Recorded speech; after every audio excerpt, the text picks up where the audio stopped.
Have you ever wondered what goes on behind the scenes of your favorite animated comedy?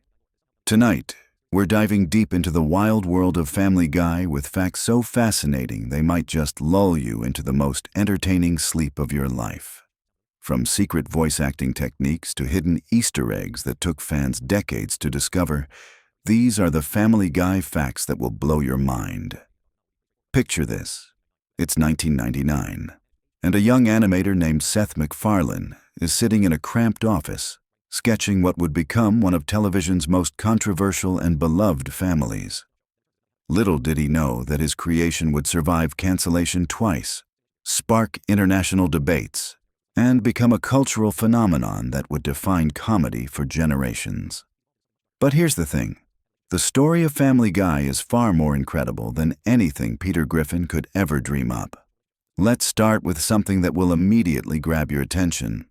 Did you know that Family Guy was actually canceled not once, but twice by Fox? The first cancellation happened in 2002 after just 3 seasons. Network executives thought the show was too edgy, too controversial, and frankly, too weird for mainstream television. They were wrong. Dead wrong. The show's popularity on Adult Swim and DVD sales were so massive that Fox had no choice but to bring it back in 2005. Then, believe it or not, they canceled it again in 2007. But once again, fan outcry and incredible ratings forced the network to reverse their decision. This makes Family Guy one of the only shows in television history to be resurrected twice by pure fan power. Here's where things get really interesting. Seth MacFarlane, the creative genius behind the show, almost wasn't around to see his creation succeed. On September 11, 2001, MacFarlane was supposed to be on American Airlines Flight 11. Yes, that Flight 11. He was scheduled to fly from Boston to Los Angeles that morning, but a combination of a hangover and his travel agent giving him the wrong departure time caused him to miss the flight by just 10 minutes. That flight crashed into the North Tower of the World Trade Center. If not for that hangover and scheduling mix-up, there might never have been a Family Guy renaissance, no American Dad, no The Orville. The entire landscape of modern animation could have been completely different. Now, let's talk about voices, because this is where Family Guy becomes absolutely mind-blowing. Seth MacFarlane doesn't just create the show. He voices Peter Griffin, Brian Griffin, Stewie Griffin, Glenn Quagmire, Tom Tucker, and Carter Pewter-Schmidt. That's 6 major characters, each with completely distinct personalities and vocal patterns. But here's the kicker. He does all of these voices live, in real time, often switching between characters mid-sentence during recording sessions.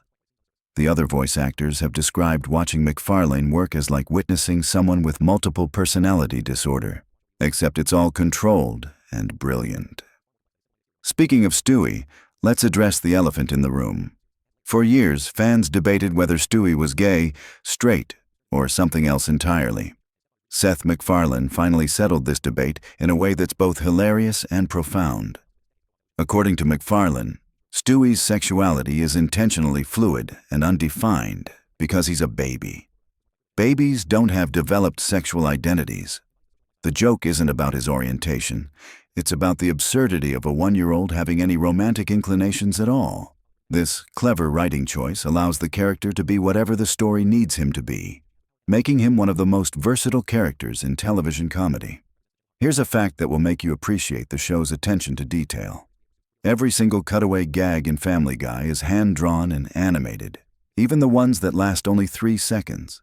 The animation team creates full character models, backgrounds, and even choreography for jokes that might get a 2-second laugh. This dedication to craft is why Family Guy's visual comedy feels so rich and detailed compared to other animated shows that rely on cheaper animation shortcuts. The show's controversial reputation isn't accidental. It's carefully calculated. Seth MacFarlane has revealed that many of the most outrageous jokes are specifically designed to distract from the show's more subtle social commentary.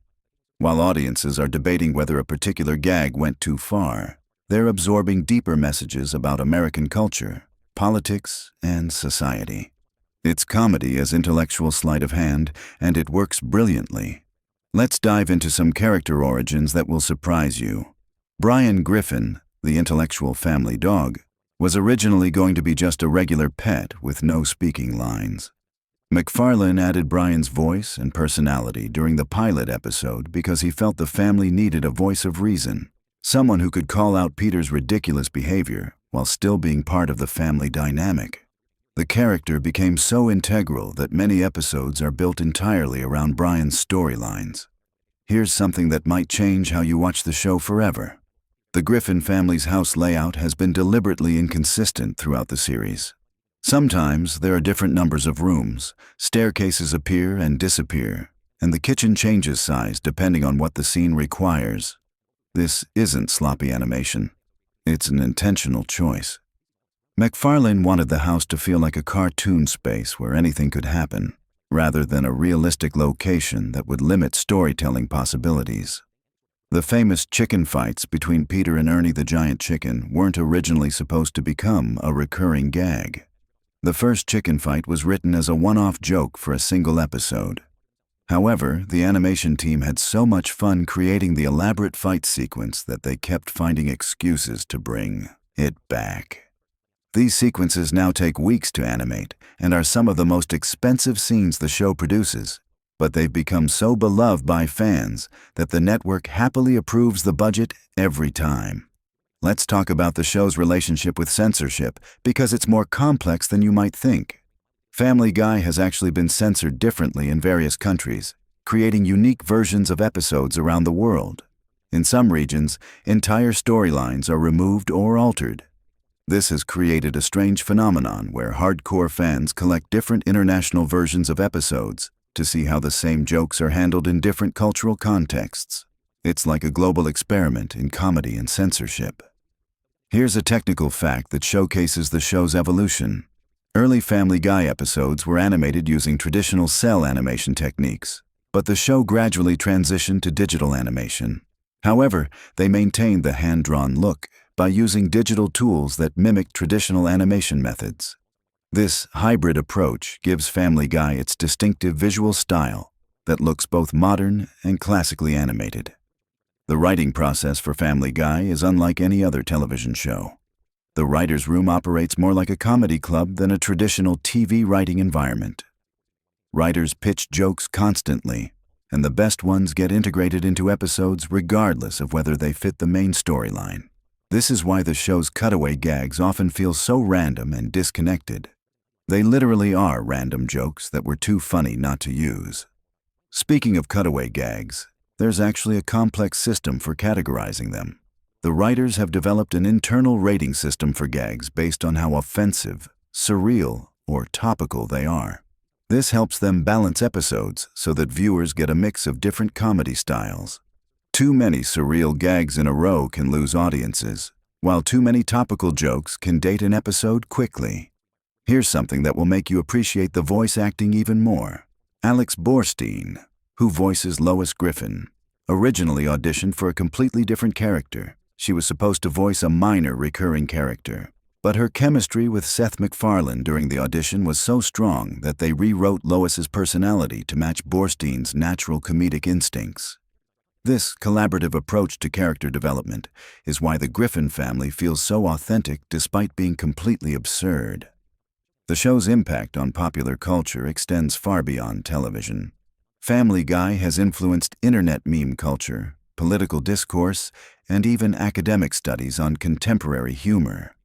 Universities now offer courses that analyze Family Guy episodes as examples of postmodern comedy and cultural commentary.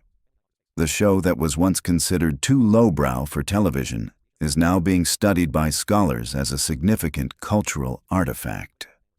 Let's explore the show's relationship with celebrity guest stars. Unlike many animated shows that simply hire celebrities to play themselves, Family Guy often asks famous people to voice completely different characters. This approach has led to some surprising performances where you might not even recognize the celebrity's voice. The casting directors specifically look for celebrities who can disappear into their roles rather than just showing up to be famous. Here's a behind-the-scenes fact about the show's music. Every song in Family Guy, from the opening theme to the elaborate musical numbers, is composed and performed by professional musicians. Seth MacFarlane, who has released several jazz albums, personally oversees the musical aspects of the show. The orchestra recordings are done with full ensembles, giving the show's music a richness that most animated comedies can't match. The show's approach to social issues is more sophisticated than critics often acknowledge. Family Guy frequently tackles controversial topics, but the show's official stance is usually revealed through Brian's character, who serves as the moral compass. When Peter does something outrageous, Brian's reaction often represents the show's actual position on the issue. This allows the show to explore controversial territory while maintaining a clear ethical framework. Here's something that might surprise casual viewers. Family Guy has actually won several prestigious awards, including Emmy nominations and Annie Awards for animation excellence. The show's reputation for controversy sometimes overshadows its technical and artistic achievements, but industry professionals consistently recognize the quality of its writing, animation, and voice acting. The international success of Family Guy has led to some fascinating cultural adaptations. In some countries, local writers create original cutaway gags that reference local culture and politics while maintaining the show's overall style. These regional variations have become collector's items for international fans who want to see how different cultures interpret the Family Guy format. Let's discuss the show's relationship with its own continuity. Family Guy deliberately ignores its own timeline and character development, treating each episode as a standalone story. Characters die and come back to life. Major life events are forgotten, and personality traits change based on what's funny for individual episodes. This approach was revolutionary in television comedy and has influenced countless other shows. The animation style of Family Guy was specifically designed to be cost-effective while maintaining quality. The character designs use simple shapes and limited color palettes, which makes animation faster and cheaper. However, the show compensates for this simplicity with incredibly detailed backgrounds and elaborate action sequences. This balance between efficiency and spectacle is part of what makes the show economically sustainable. Here's a fact about the show's writing timeline that might surprise you. Family Guy episodes are often written months or even years before they air, which means the writers have to predict which topics will still be relevant by broadcast time. This has led to some episodes that feel incredibly timely and others that reference events or celebrities that are no longer culturally significant. The writers have learned to focus on timeless themes and universal human experiences that will remain funny regardless of when the episode airs. The show's approach to parody is methodical and research-intensive. When Family Guy decides to parody a movie, television show, or cultural phenomenon, the writers study the source material extensively. They watch movies multiple times, read reviews and analyses, and even interview people involved in the original productions. This thorough research is why Family Guy parodies often capture subtle details that casual viewers of the original material might miss. Speaking of parodies, let's talk about the show's relationship with other animated comedies. Family Guy exists in a strange competitive space with shows like The Simpsons and South Park. Rather than avoiding comparisons, the show has embraced them, creating episodes that directly reference and interact with these other shows.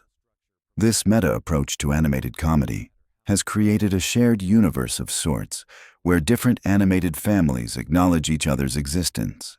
The voice recording process for Family Guy is surprisingly collaborative. While Seth MacFarlane voices multiple characters, the other actors often improvise and ad-lib during recording sessions. Many of the funniest moments in episodes come from spontaneous interactions between voice actors that weren't in the original script. The show's editors then work to integrate these improvised moments into the final episodes. Here's something that showcases the show's attention to detail. Family Guy maintains detailed character backstories and family histories that extend far beyond what's shown in episodes. The writers have created extensive biographies for each character, including childhood experiences, educational backgrounds, and psychological profiles. This hidden depth informs how characters react to different situations even in seemingly random cutaway gags. The show's international broadcast has created some unique censorship challenges. Different countries have different standards for what can be shown on television, which means episodes are edited differently around the world. Some countries remove entire storylines, while others simply bleep out specific words or blur certain images. This has created a fascinating study in how different cultures approach comedy and censorship. Family Guy's influence on internet culture cannot be overstated. The show's rapid-fire joke style and quotable dialogue have made it perfect for meme culture. Countless Family Guy moments have become viral internet content, often introducing the show to audiences who have never watched full episodes. This digital second life has helped maintain the show's cultural relevance across different generations. The animation team for Family Guy includes artists from around the world, creating a truly international production. Animators in different countries work on different aspects of each episode, with sophisticated coordination systems ensuring consistency across the global production pipeline. This international approach brings diverse artistic perspectives to the show while maintaining its distinctive American humor. Let's talk about the show's relationship with its own merchandise. Family Guy products range from traditional items like t-shirts and toys to unusual collaborations with high-end fashion brands and gourmet food companies.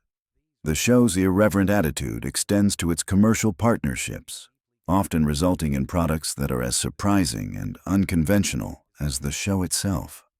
The show's approach to holiday episodes demonstrates its sophisticated understanding of audience expectations. Rather than creating simple seasonal content, Family Guy holiday episodes often subvert traditional holiday tropes while still delivering the emotional satisfaction that viewers expect from seasonal television. This balance between cynicism and sentimentality is one of the show's most impressive achievements. Here's a final fact that brings everything full circle. Family Guy's survival and success represent more than just entertainment industry triumph. The show's journey from cancellation to cultural phenomenon demonstrates how modern media consumption has changed. In the pre-internet era, a canceled show stayed canceled. But Family Guy's resurrection through DVD sales, syndication, and streaming proved that audiences had more power than anyone realized. The show didn't just come back from the dead.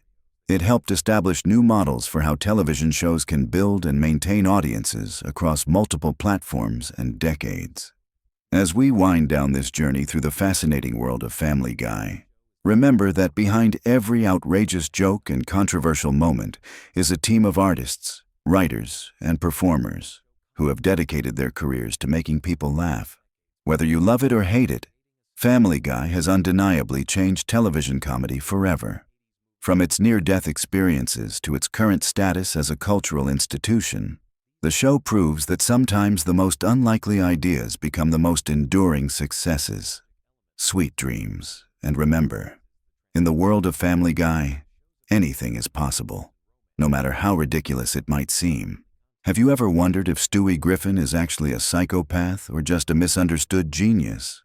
What if I told you that the creators of Family Guy have hidden some of the most disturbing and fascinating secrets about this baby that would completely change how you see the show forever? Welcome back to the channel where we dive deep into the darkest corners of animated television. Today, we're uncovering the shocking lore behind one of animation's most controversial characters. From hidden meanings in his accent to disturbing implications about his sexuality and time travel adventures, we're about to explore Family Guy's secrets that even die-hard fans have missed. But before we start, make sure to hit that subscribe button because this rabbit hole goes deeper than you think, and you won't want to miss what's coming next. Let's start with something that will blow your mind right away. Stewie's British accent isn't just a random character quirk. According to the show's creator, Seth MacFarlane, there's a deeply psychological reason behind it. The accent represents Stewie's desperate attempt to distance himself from his family and create a superior identity. It's actually a defense mechanism rooted in childhood trauma and feelings of abandonment. Think about it. Stewie is surrounded by what he perceives as intellectual inferiors. His father Peter is portrayed as bumbling and crude. His mother Lois often dismisses him, and his siblings fail to engage with his advanced intellect. The British accent becomes his way of elevating himself above what he sees as American mediocrity. It's not just pretentious, it's protective. But here's where it gets really interesting. Voice actor Seth MacFarlane has revealed in interviews that the accent was originally inspired by Rex Harrison's performance in My Fair Lady, specifically the character of Henry Higgins. Harrison's character was known for being intellectually arrogant and emotionally distant from others. Sound familiar? This connection runs deeper than you might think. Henry Higgins was a character who viewed himself as superior to everyone around him, particularly women, and had difficulty forming genuine emotional connections. These are exact parallels to Stewie's character development throughout the series. The accent isn't just mimicry, it's psychological modeling. Moving into even more disturbing territory, let's talk about Stewie's relationship with violence and murder. In early seasons, Stewie's homicidal tendencies weren't played entirely for laughs. The writers included subtle hints that his violent thoughts stem from genuine psychological disturbance rather than typical childhood acting out. Consider his detailed knowledge of weapons, torture techniques, and murder methods. This isn't information a normal one-year-old would possess, even in an animated universe. The show's writers have suggested that Stewie's intelligence comes with a dark side, an inability to process normal, emotional responses to conflict. There's a particularly chilling episode where Stewie creates a simulation of killing Lois, and his satisfaction with the violence goes beyond typical cartoon comedy. The writers included psychological details that suggest Stewie experiences genuine pleasure from imagining harm to others.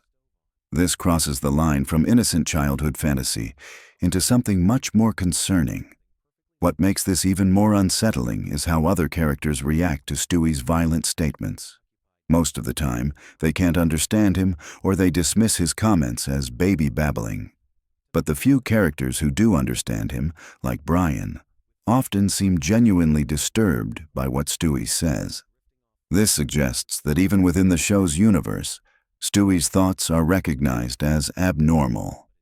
Now let's dive into one of the most controversial aspects of Stewie's character development.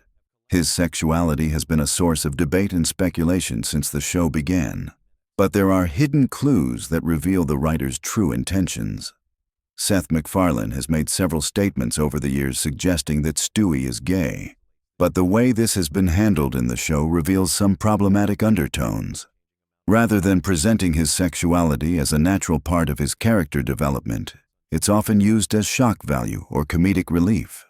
There's an uncomfortable pattern in how the show handles Stewie's potential relationships with male characters. His interactions with other boys his age, his fascination with certain male celebrities, and his reactions to romantic situations all contain coded language that adult viewers recognize but children watching wouldn't understand. The most disturbing aspect is how the show uses Stewie's age to make jokes about adult themes. Because he's technically a baby, the writers can include sexual innuendo and mature content that would be completely inappropriate if he were portrayed as his actual age emotionally and mentally. This creates a strange cognitive dissonance for viewers. We're supposed to accept Stewie as intellectually mature enough to understand complex concepts, build advanced technology, and engage in philosophical discussions. But then the show treats his sexuality as a punchline specifically because of his physical age. The time travel elements of Stewie's character open up another disturbing can of worms. Throughout the series, Stewie has demonstrated the ability to travel through time and alternate dimensions. But if you pay close attention to these episodes, there are implications that Stewie has been manipulating events in ways that benefit him psychologically. Consider the episode where Stewie and Brian travel to different time periods. Stewie shows remarkably little concern for the consequences of changing historical events. He's willing to potentially erase people from existence or alter major world events just to satisfy his curiosity or desires. This reveals a fundamental lack of empathy that goes beyond typical childhood selfishness. Stewie understands that his actions can cause suffering to others, but he simply doesn't care. He views other people, even those he claims to love, as expendable if they interfere with his goals. There's also the disturbing implication that Stewie may have used time travel to manipulate his own family relationships. Several episodes hint that he's been to the future and knows how certain events will play out. Yet he allows traumatic things to happen to his family members because it serves his purposes. The relationship between Stewie and Brian deserves special attention because it reveals some of the darkest aspects of Stewie's psychology. On the surface, their friendship appears to be the one genuine emotional connection Stewie has made. But when you examine their interactions closely, a more troubling pattern emerges. Stewie often treats Brian more like a pet than a friend, despite Brian's obvious intelligence and emotional needs. He manipulates Brian's insecurities about his writing career, his drinking problem, and his romantic failures. Stewie provides just enough support to keep Brian dependent on their relationship, but not enough to actually help Brian grow as a person. This is classic emotional manipulation. Stewie has identified Brian's weaknesses and uses them to maintain control over their relationship. He offers Brian intellectual stimulation and adventure that Brian can't find elsewhere, creating a situation where Brian becomes psychologically dependent on Stewie's attention. The most disturbing aspect is how Stewie reacts when Brian tries to form relationships with others. He becomes jealous and possessive, often sabotaging Brian's attempts at happiness with other characters. This isn't the behavior of a true friend. It's the behavior of someone who views others as possessions. Let's talk about something that will completely change how you view Stewie's character. The show's writers have included subtle hints that Stewie may not actually be as intelligent as he appears. Instead, much of his advanced knowledge and technological ability may be the result of accessing information from alternate dimensions or future timelines. Think about it logically. How does a 1-year-old acquire the knowledge necessary to build time machines, death rays, and mind control devices? Even accounting for the show's absurd universe, this level of technological sophistication requires decades of study and experience. The answer may be that Stewie isn't learning this information in the traditional sense. He's accessing it through his interdimensional travel abilities. This would explain why his knowledge seems to appear spontaneously, and why he sometimes knows things that haven't been invented yet in his timeline. If this theory is correct, it raises disturbing questions about Stewie's true nature. Is he actually a 1-year-old human, or is he something else entirely? The show has hinted at supernatural elements in Stewie's character that go beyond simple genius-level intelligence.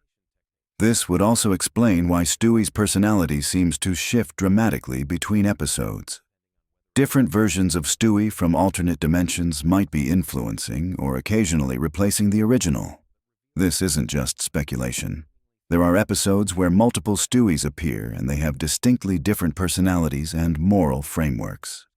The financial implications of Stewie's inventions reveal another dark secret about his character.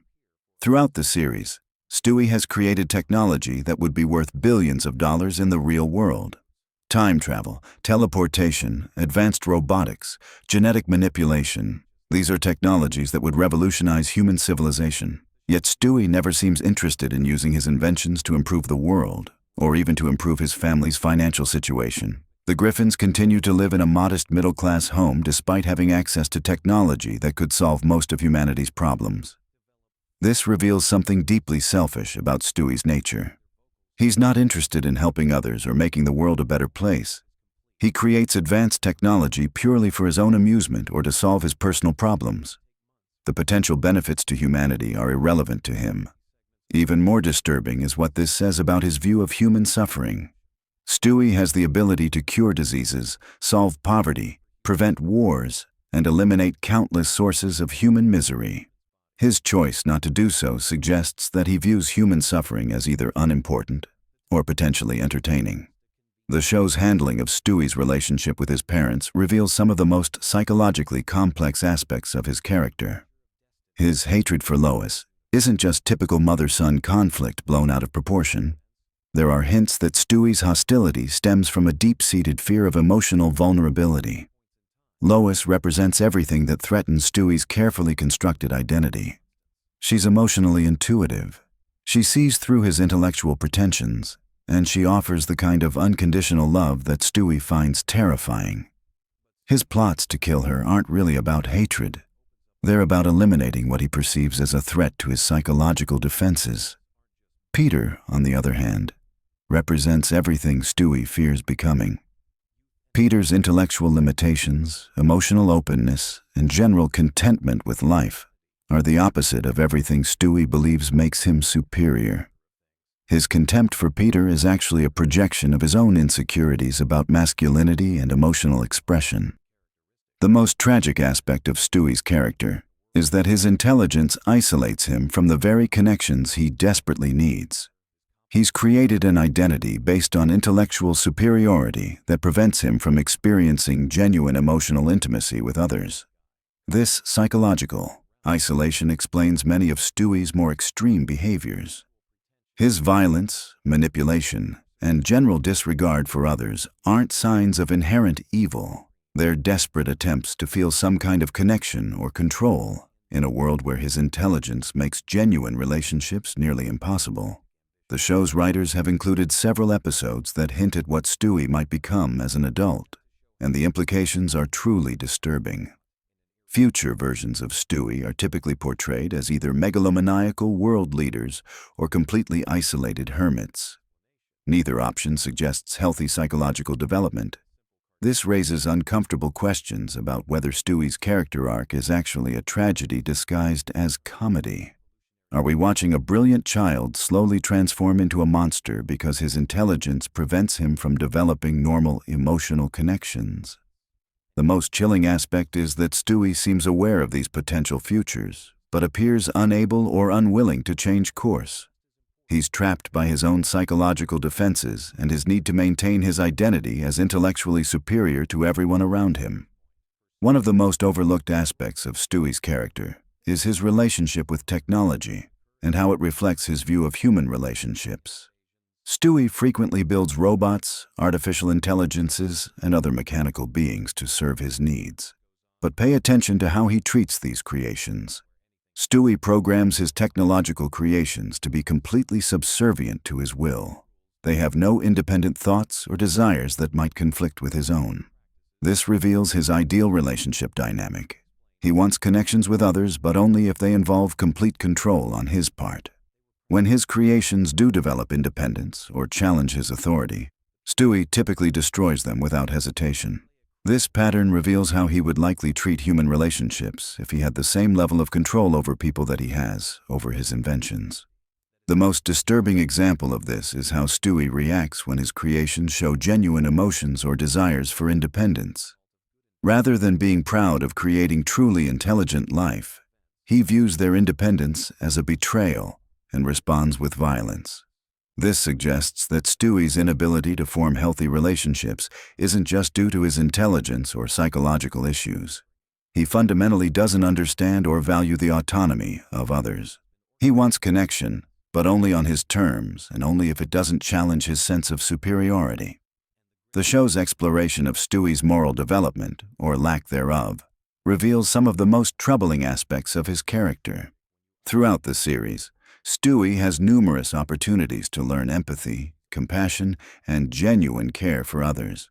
Yet he consistently fails to internalize these lessons in any meaningful way. What makes this particularly disturbing is that Stewie clearly understands moral concepts intellectually.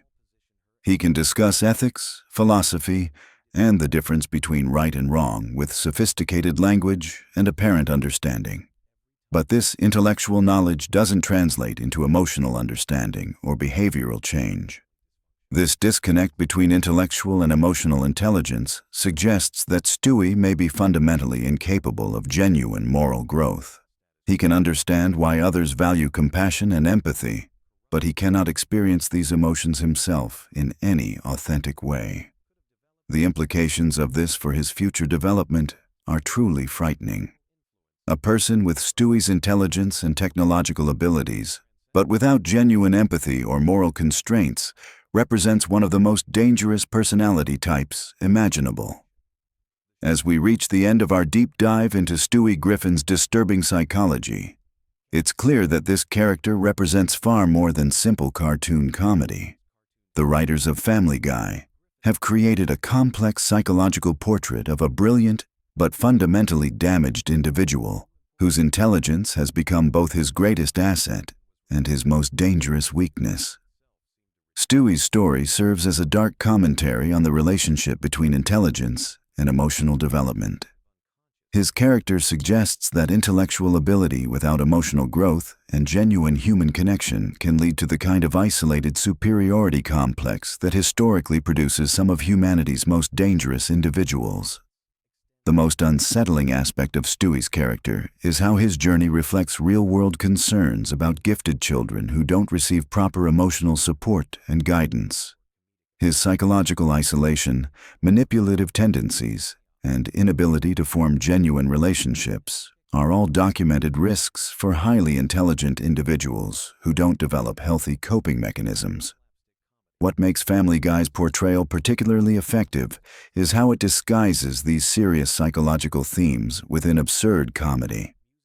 Viewers can laugh at Stewie's antics while unconsciously absorbing a much darker message about the potential consequences of emotional neglect and intellectual isolation. The show's writers have created a character who forces us to confront uncomfortable questions about the nature of intelligence, morality, and human connection. Stewie Griffin isn't just a funny cartoon baby. He's a warning about what happens when brilliance develops without wisdom, when intelligence grows without empathy, and when technological ability advances without moral development. If you found this exploration of Stewie's psychology as fascinating and disturbing as I did, make sure to subscribe for more deep dives into the hidden meanings behind your favorite animated characters. Leave a comment below with your thoughts about Stewie's character development and whether you think there's hope for his psychological growth. And if you're ready to have your mind blown again, check out our video about the dark secrets hidden in SpongeBob SquarePants that will completely change how you see that show forever. Trust me, once you see what we've uncovered, you'll never look at Bikini Bottom the same way again. Have you ever wondered why Meg Griffin is treated so terribly by her own family? What you're about to discover will completely change how you see Family Guy forever. I'm talking about hidden lore, deleted scenes, and creator secrets that explain everything about the most hated character on television. Trust me, by the end of this video, you'll never look at Meg the same way again. But before we dive into these shocking revelations, let me ask you something. How many times have you watched Peter literally abuse his daughter and just laughed it off? How many times have you seen Lois completely ignore Meg's cries for help? What if I told you there's a disturbing reason behind all of this, and it's way darker than you think? Let's start with something that will blow your mind. Meg Griffin wasn't always supposed to be the punching bag of the Griffin family. In the original concept art and early story treatments, Meg was designed to be the voice of reason, the straight man character who would call out the family's absurd behavior. She was meant to be relatable, intelligent, and the character viewers would connect with most. But something changed during production that transformed her into the most abused character in animated television history. The transformation of Meg Griffin began with a simple creative decision that snowballed into something much more sinister. Seth MacFarlane and the writing team discovered that having Meg be the target of jokes created an easy comedic formula. Need a quick laugh? Have someone insult Meg. Running short on time? Make Meg the butt of a cruel joke. What started as occasional comic relief became systematic psychological torture disguised as family entertainment. Here's where it gets really disturbing. The writers didn't just randomly choose Meg to be the family scapegoat. They specifically crafted her character to represent every teenage girl who feels invisible, unloved, and rejected by their family. Think about it. Meg's experiences mirror the real struggles of millions of teenagers who feel like outsiders in their own homes. The show takes these genuine feelings of adolescent pain and turns them into punchlines for adult entertainment. But wait, there's more. Did you know that Lacey Chabert, the original voice of Meg, left the show after just one season? The official reason given was scheduling conflicts, but industry insiders tell a different story. Chabert reportedly became uncomfortable with the increasingly cruel direction of Meg's character. She allegedly expressed concerns about the psychological implications of voicing a character who suffered such relentless abuse, even in a cartoon format. When Mila Kunis took over the role, she brought a different energy to Meg, but the character's treatment only got worse. The writers seemed to interpret Kunis's stronger vocal presence as permission to heap even more abuse on Meg. It's as if they felt they needed to work harder to break down this version of the character, leading to increasingly disturbing storylines and more brutal family dynamics. Let's talk about the episode that was so controversial it was partially rewritten before airing. In the original version of Barely Legal, Meg's obsession with Brian was portrayed much more sympathetically. The initial script showed Meg as a lonely teenager desperately seeking any form of affection, with Brian genuinely caring about her well-being. But the network demanded changes, wanting more comedic moments at Meg's expense. The final version transformed Meg's legitimate emotional needs into creepy stalker behavior, making her the villain of her own story. Here's something that will make your skin crawl. The show's writers have admitted in interviews that they use Meg as a testing ground for how far they can push controversial content. If a joke about domestic abuse, mental illness, or teenage depression doesn't work with other characters, they try it with Meg first. She's literally a guinea pig for the most disturbing content the show produces. The reasoning? If viewers are already conditioned to see Meg as deserving of mistreatment, they are less likely to object to increasingly dark humor. The psychological profile of Meg Griffin reveals something truly heartbreaking. She exhibits classic symptoms of severe depression, anxiety, and post-traumatic stress disorder. Her desperate attempts to fit in, her willingness to endure abuse for even momentary acceptance, and her complete lack of self-worth all point to a character who has been systematically broken down by years of family trauma. The show presents this as comedy, but it's actually a textbook case study of emotional and psychological abuse. But here's where the lore gets really twisted. There's an unaired episode from Season 3 that was deemed too dark for broadcast. In this episode, titled Meg's Breaking Point, the character finally snaps and confronts her family about their treatment of her. The episode was fully animated and voiced before being pulled from the schedule. According to leaked production notes, the episode ended with Meg attempting to leave the family permanently, only to be guilt-tripped into staying by a manipulative speech from Peter about how the family needs her to abuse. The censored content doesn't stop there. Multiple episodes have had scenes removed that showed the long-term psychological effects of the family's treatment of Meg. These deleted scenes included Meg self-harming, having panic attacks, and showing signs of dissociation during family interactions. The network apparently felt these realistic consequences of abuse were too heavy for a comedy show, but they were perfectly fine with the abuse itself continuing episode after episode. Let's examine the most disturbing aspect of Meg's character development.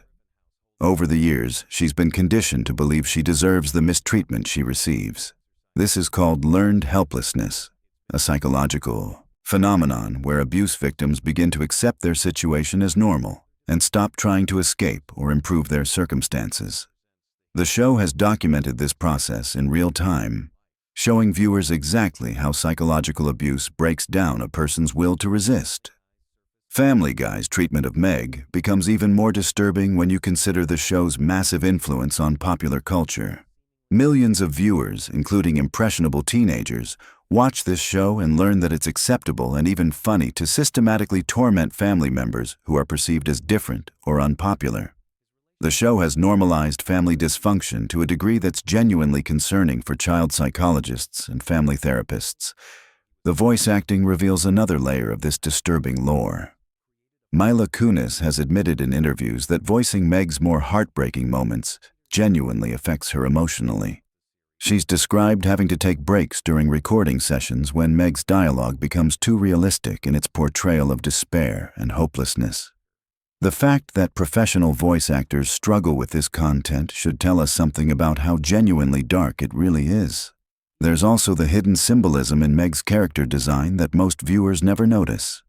Her pink beanie isn't just a fashion choice. It's meant to represent her attempt to hide and protect herself from the world. Her oversized clothes are armor against judgment and criticism. Even her glasses represent her desire to see the world clearly, while feeling that the world refuses to see her at all. Every aspect of her appearance tells the story of someone trying to disappear. The show's international versions reveal even more disturbing lore about Meg. In several countries, episodes featuring extreme Meg abuse have been edited or banned entirely.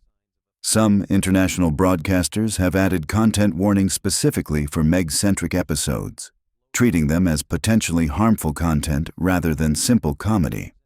This raises serious questions about why American audiences are considered more accepting of this type of content. Here's something that will shock you about the show's merchandise and marketing. Despite being a main character, Meg is systematically excluded from most Family Guy promotional materials.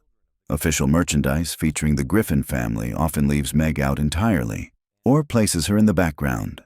This marketing strategy mirrors the character's treatment in the show itself, making her invisible even in promotional contexts.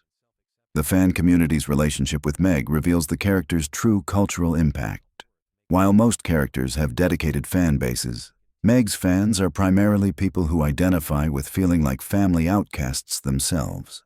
The character has become an unintentional symbol for anyone who's ever felt unloved, unwanted, or systematically mistreated by those who should care for them most. This wasn't the creator's intention, but it's become Meg's most significant cultural legacy. Recent seasons have included subtle hints that the writers are beginning to recognize the problematic nature of Meg's treatment. There have been episodes where her family's behavior toward her is called out by other characters, and moments where Meg shows unexpected strength and self-respect. However, these moments are always followed by a return to the status quo, suggesting that the show is trapped by its own established dynamics. The most disturbing piece of Family Guy lore involving Meg comes from a writer's room story that was leaked several years ago. During the creation of an episode focused on Meg's birthday, the writing staff apparently spent an entire day brainstorming ways to make her special day as miserable as possible. The goal wasn't comedy. It was seeing how creatively they could torture the character psychologically while maintaining the show's tone. This reveals a level of systematic cruelty in the creative process that goes far beyond simple comedic writing. But perhaps the most shocking revelation about Meg Griffin is what she represents in terms of the show's larger themes. Family Guy isn't actually a show about a dysfunctional family learning to love each other despite their flaws. It's a show about how families can systematically destroy their most vulnerable members while convincing themselves and others that it's all harmless fun. Meg is the canary in the coal mine, the character whose treatment reveals the true darkness lurking beneath the show's comedic surface. The psychological research that's been conducted on Family Guy's impact specifically cites Meg's treatment as potentially harmful to viewers who identify with her character. Studies have shown that prolonged exposure to this type of normalized family abuse can actually affect how viewers perceive their own family dynamics. Young people who see themselves in Meg might begin to accept similar treatment in their own lives as normal or deserved. What makes this even more concerning is the show's longevity and cultural penetration. Meg Griffin has been suffering this abuse for over 2 decades, across hundreds of episodes, reaching billions of viewers worldwide. The character has become one of television's most recognizable symbols of systematic family scapegoating, and that influence extends far beyond entertainment into real social attitudes about family dynamics and acceptable behavior. The voice direction for Meg's character provides another window into how deliberately her suffering is crafted. Voice directors reportedly give specific instructions to emphasize Meg's pain, disappointment, and desperation in ways that make these emotions more pronounced and uncomfortable. The goal isn't just to make her a comedic target, but to make her suffering feel authentic enough to create a specific type of uncomfortable humor that some viewers apparently find entertaining. Industry insiders have revealed that several guest stars have refused to participate in episodes that focused heavily on Meg's mistreatment. Some notable actors and comedians have reportedly declined guest appearances specifically because they were uncomfortable contributing to storylines that portrayed systematic family abuse as comedic entertainment. This behind-the-scenes resistance suggests that even entertainment professionals recognize something disturbing about Meg's treatment. The international psychological community has actually used Family Guy, and specifically Meg's character arc, as a case study in how popular media can normalize abuse dynamics. The show is frequently cited in academic papers about media influence on social attitudes toward family violence and psychological abuse. Meg Griffin has become an unintentional but powerful example of how entertainment can shape cultural attitudes toward vulnerable populations. Here's the most disturbing realization of all.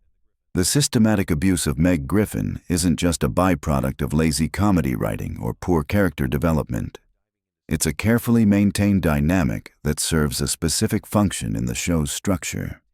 Meg exists to absorb all the darkness that would otherwise make the other characters completely unlikable. She's a lightning rod for cruelty, allowing Peter, Lois, and the others to commit terrible acts, while still being positioned as the protagonists viewers should root for.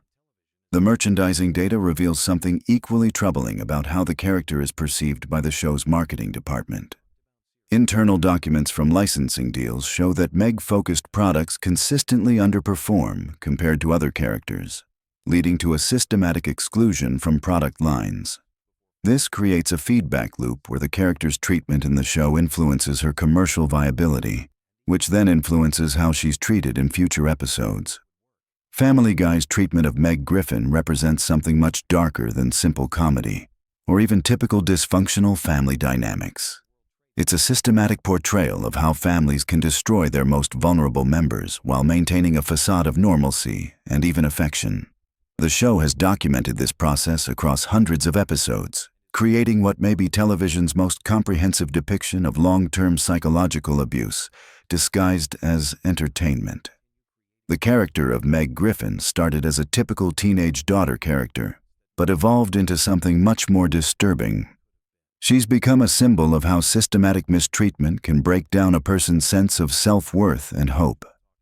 The show's writers have created a character whose primary function is to suffer, and they've done it with such consistency and creativity that it reveals something genuinely troubling about how our culture views acceptable targets for cruelty and abuse. So the next time you watch Family Guy and see Meg being mistreated by her family, remember that you're not just watching a simple cartoon comedy. You're witnessing the most comprehensive portrayal of systematic family abuse ever broadcast as entertainment. And the disturbing lore behind this character reveals truths about our culture that are far more unsettling than anything you'll see in a typical horror movie. The real question isn't why Meg is treated so badly, but why millions of viewers have been conditioned to find that treatment entertaining rather than horrifying.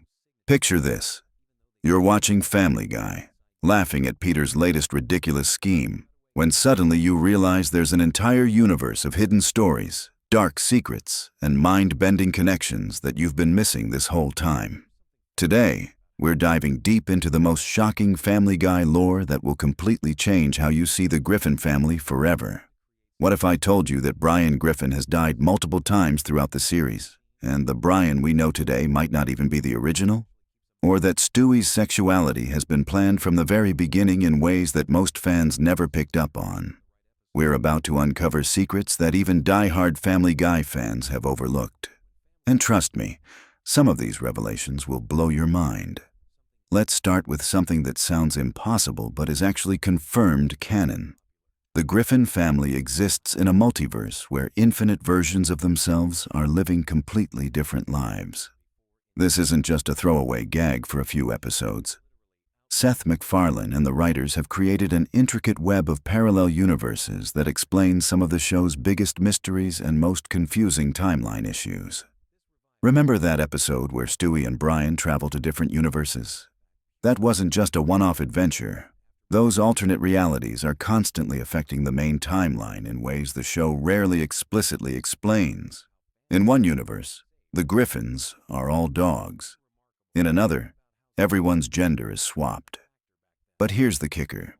Characters from these alternate dimensions have actually crossed over into the main timeline without anyone noticing. The most disturbing example involves Brian's death and resurrection. When Brian was killed by that car, the Brian that Stewie brought back wasn't technically the same Brian. The time travel created a paradox that split Brian's consciousness across multiple timelines. This explains why Brian's personality has shifted so dramatically over the years. He's literally not the same character anymore, and the show has been subtly hinting at this through his changing behavior patterns and contradictory character development. But Brian's multiversal confusion is nothing compared to what's really going on with Stewie Griffin. Most fans know that Stewie started as a one-dimensional evil baby stereotype, but the evolution of his character reveals something much more complex than simple character development. Stewie's intelligence isn't just advanced for a baby. It's literally supernatural, and there's evidence throughout the series that suggests he's not entirely human. Seth MacFarlane has dropped hints in interviews that Stewie's advanced intelligence comes from genetic experiments conducted by his real father. And no, we're not talking about Peter. The show has never definitively confirmed Peter as Stewie's biological father, despite what most fans assume. There are multiple episodes where Stewie's parentage is questioned, and when you piece together all the clues, a shocking picture emerges. Consider this. Stewie has built time machines, death rays, and teleportation devices using materials he somehow acquires as an infant. He speaks with a sophisticated British accent, despite being born in Rhode Island to parents with American accents. He demonstrates knowledge of complex scientific principles that would challenge PhD researchers. This isn't just cartoon logic. It's the result of genetic manipulation by a character we've met but never suspected. Francis Griffin, Peter's father, isn't just a religious fanatic. He's been secretly involved in genetic research for decades, using his religious connections as a front for experimental work on human enhancement. Stewie's intelligence, his early violent tendencies, and even his eventual character growth are all part of a long-term experiment in human development. Francis has been observing Stewie's progress throughout the series, appearing in episodes specifically to monitor his development. This explains why Stewie's character has evolved from purely evil to complex and multifaceted. It's not character development. It's the natural progression of Francis's experiment reaching different phases. Stewie's growing emotional intelligence and his complicated relationship with his sexuality aren't random character choices. They're predictable outcomes of genetic modifications designed to create a superior human being. Speaking of Stewie's sexuality, the show's handling of this aspect reveals another layer of hidden lore that most viewers miss completely. Seth MacFarlane planned Stewie's sexual orientation from the very beginning, but not in the way most people think.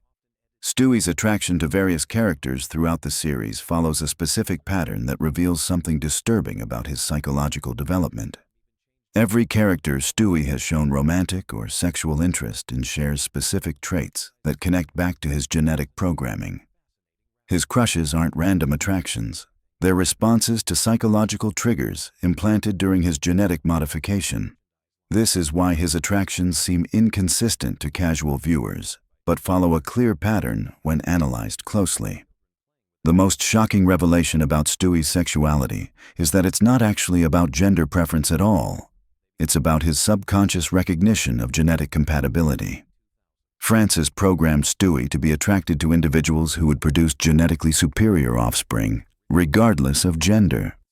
This explains why Stewie's attractions seem to shift and change, because they're not based on personal preference, but on biological programming he doesn't understand. But Stewie isn't the only Griffin family member hiding genetic secrets. Meg Griffin's constant suffering and social rejection aren't just running gags. They're the result of her being a failed experiment from the same program that created Stewie. Meg represents what happens when Francis's genetic modifications go wrong, creating someone intelligent enough to understand their social failure, but not intelligent enough to overcome it. This is why Meg occasionally displays flashes of brilliance or unexpected competence that disappear as quickly as they appear. She's fighting against genetic programming designed to suppress her abilities. Every time Meg almost achieves success or happiness, her modified genetics kick in to sabotage her progress. It's not bad luck or poor writing, it's built-in failure programming. The evidence for this theory is scattered throughout hundreds of episodes. But it becomes undeniable when you realize that Meg's failures always occur at crucial moments that would otherwise lead to her escape from the family's dysfunction. She's not meant to escape because her failure is essential to Francis's long-term experimental goals. Peter Griffin's role in this genetic conspiracy is perhaps the most disturbing aspect of all. Peter isn't the lovable idiot he appears to be. His stupidity is a carefully constructed facade designed to hide his role as an unwitting test subject and specimen collector for Francis's experiments. Peter's incredible survival rate, despite constant dangerous situations, isn't cartoon logic. It's enhanced genetic durability. Think about it. Peter has survived explosions, falls, poisonings, and countless other incidents that should have killed him multiple times over. His body's ability to recover from extreme trauma isn't natural. It's the result of genetic modifications that Francis administered without Peter's knowledge. Peter's stupidity serves as the perfect cover for these experiments, because no one suspects an idiot of being involved in complex genetic research. Peter's job history reveals the true scope of this conspiracy. Every workplace Peter has been associated with has connections to genetic research, pharmaceutical development, or human experimentation. The brewery, the toy factory, his various short-term employment, they're all fronts for research facilities where Peter unknowingly participates in ongoing experiments. Lois Griffin's background contains the most shocking revelations of all. Her wealthy family isn't just rich. They're one of the founding families of a secret organization dedicated to human genetic advancement.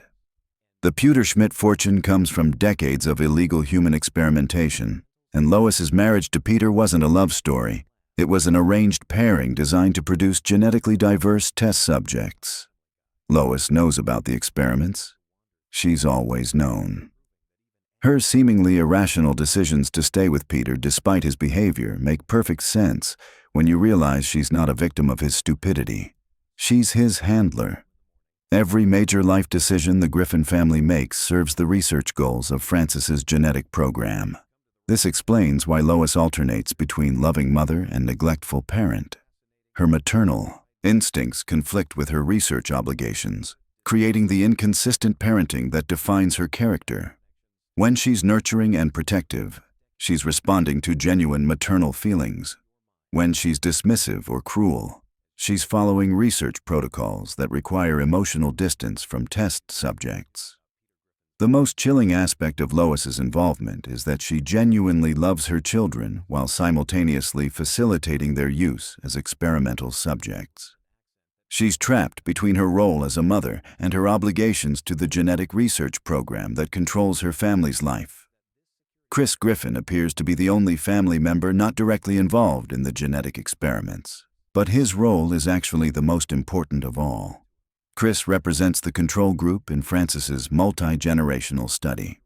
His normal intelligence, typical teenage behavior, and relatively stable personality provide the baseline against which Stewie's enhancements and Meg's failures are measured. But Chris isn't as normal as he appears. His artistic abilities and occasional flashes of insight suggest that he's inherited some of the genetic modifications without the extreme effects seen in his siblings. Chris might be the successful outcome Francis has been working toward, a genetically enhanced human who appears completely normal while possessing subtle advantages. The show has been building toward a revelation about Chris's true nature for years. His relationship with his family members, his inexplicable survival of dangerous situations, and his ability to succeed despite apparent limitations all point to him being the ultimate product of Francis's genetic program. Cleveland Brown's departure from Family Guy wasn't just about launching a spin-off show. Cleveland discovered the truth about the Griffin family's genetic experiments and had to be removed from Quahog before he could expose the conspiracy. His return to the show coincided with his acceptance of a role in maintaining the cover-up. Cleveland's friendship with Peter serves a specific purpose in Francis's research program. As Peter's closest friend, Cleveland provides emotional stability that prevents Peter from asking too many questions about his family's unusual circumstances. Cleveland's laid-back personality and reluctance to confront difficult truths make him the perfect, unwitting accomplice. The most disturbing aspect of Cleveland's involvement is that he's begun to suspect the truth but chooses to remain silent because he fears the consequences of exposure. Several episodes hint at Cleveland's growing awareness that something isn't right with the Griffin family, but he consistently chooses ignorance over investigation. Joe Swanson's paralysis isn't the result of a police accident as commonly believed.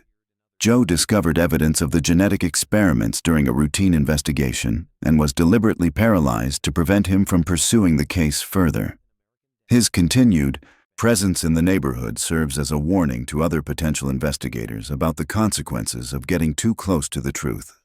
Joe's incredible upper body strength and his ability to function as an effective police officer despite his disability aren't just inspirational character traits. They're evidence of genetic enhancement designed to compensate for his paralysis. Francis provided Joe with genetic modifications that enhance his remaining abilities in exchange for his silence about the experiments. The relationship between Joe and his family reflects his conflicted feelings about his situation. He genuinely loves his wife and son, but he knows that his involvement in covering up the Griffin family conspiracy puts them at risk. This explains the tension and occasional hostility in Joe's family interactions. Quagmire's over-sexualized personality and his antagonistic relationship with Brian serve specific purposes in maintaining the genetic conspiracy. Quagmire's promiscuity provides Francis with a steady stream of genetic material from diverse sources, expanding the database available for future experiments. His hatred of Brian stems from his subconscious recognition that Brian represents a threat to the stability of the experimental environment. Quagmire's pilot career allows him to transport research materials and subjects without detection. His frequent travel provides the perfect cover for moving genetic samples, experimental equipment, and even human subjects between research facilities. The show has never fully explained how Quagmire maintains his lifestyle on a pilot's salary, but his involvement in the genetic research program provides the missing financial motivation. The most shocking aspect of Quagmire's role is that his sexual behavior isn't driven by personal desire, but by genetic programming designed to maximize reproductive output for research purposes. Quagmire is as much a victim of Francis's experiments as the Griffin family, but his programming prevents him from recognizing his exploitation. Dr. Hartman's medical incompetence isn't genuine stupidity. It's deliberate malpractice designed to cover up the genetic modifications in his patients. Every member of the Griffin family displays physical and psychological traits that would be immediately obvious to any competent physician, but Dr. Hartman consistently fails to notice or investigate these anomalies. Dr. Hartman's medical practice serves as the primary interface between Francis's research program and the subjects. Routine medical appointments provide opportunities to monitor the effects of genetic modifications, administer new treatments, and collect biological samples without arousing suspicion. The families trust Dr. Hartman with their health, never suspecting that he's actively working against their best interests. The most disturbing aspect of Dr. Hartman's involvement is that he genuinely believes he's helping his patients while simultaneously facilitating their exploitation. Francis has convinced Dr. Hartman that the genetic modifications are beneficial medical treatments, not experimental procedures. Dr. Hartman's incompetence isn't an act. It's programmed blindness to the ethical implications of his actions. The town of Quahog itself has been specifically chosen and modified to support Francis's genetic research program. The unusual concentration of bizarre characters and impossible situations isn't coincidental. It's the result of decades of careful population management and environmental manipulation. Every major location in Quahog serves a purpose in the research program. The Drunken Clam provides a controlled social environment for observing subject behavior. The Quahog Mall offers opportunities for psychological testing through consumer behavior analysis. Even the local news station serves as the information control mechanism to prevent subjects from learning about their situation.